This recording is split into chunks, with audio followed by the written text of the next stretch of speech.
இயக்குனரும் நடிகருமான சேரன் அவங்களோட அம்மா கமலா பாண்டியன் இன்னைக்கு உயிரிழந்திருக்காங்க. அவங்களோட வயது 84.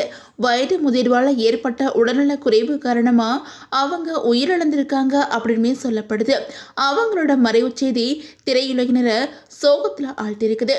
பலருமே சேரனுக்கு ஆறுதல் சொல்லி வந்துகிட்டு இருக்காங்க. அந்த வகையில மதுரை மாவட்டம் மேலூரை சேர்ந்த சேரனுக்கு சின்ன வயசுல இருந்தே நடிப்பு மேல ஆர்வம் இருந்தனால ஒரு சில நாடகங்கள் நடிச்சிருக்காங்க.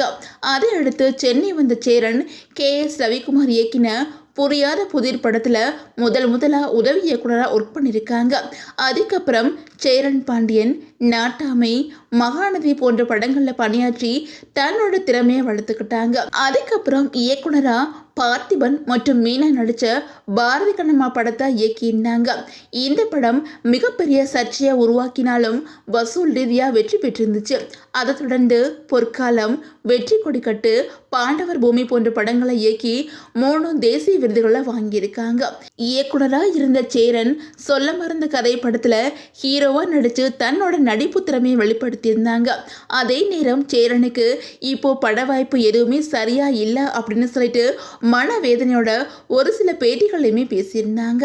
இந்த நிலையில சேரனோட அம்மா இன்னைக்கு உயிரிழந்திருக்காங்க.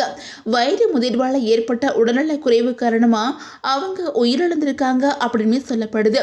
இறுதி சடங்குகள் நாளைக்கு சேரனோட சொந்த ஊரான மதுரை மாவட்டம் மேலூர் பக்கத்துல இருக்கிற பாளையூர் பட்டியில் நடக்க இருக்குது. உறவினர்கள், நண்பர்கள் மற்றும் திரையுலக பிரபலங்கள் பலருமே இரங்கல் தெரிவித்து சேரனுக்கு ஆறுதல் சொல்லி வந்துகிட்டு இருக்கிறாங்க. அதே நேரம் மதுரை மாவட்டம் மேலூரை சேர்ந்த சேரன் சாதாரண குடும்ப பின்னணியில இருந்து தன்னோட கனவுகள் சுமந்தபடி சென்னைக்கு வந்தவங்க. சினிமா மீது இருந்த ஆர்வத்தால ஆரம்பத்துல பல சிரமங்களை சந்திச்சாலும் அதையே படிக்கட்டா மாத்தி இன்னைக்கு தமிழ் சினிமாவில் முக்கிய படைப்பாளிகள்ல ஒருத்தராக உயர்ந்திருக்காங்க. அந்த பயணத்துல அவங்களுக்கு மிகப்பெரிய துணை அவங்களோட அம்மா தான் அப்படின்னு சொல்லிட்டு பல முறை சேரன் எமோஷனலா பல பேட்டிகள்ல பேசியிருந்தாங்க அப்படிங்கிறதும் குறிப்பிடத்தக்கது.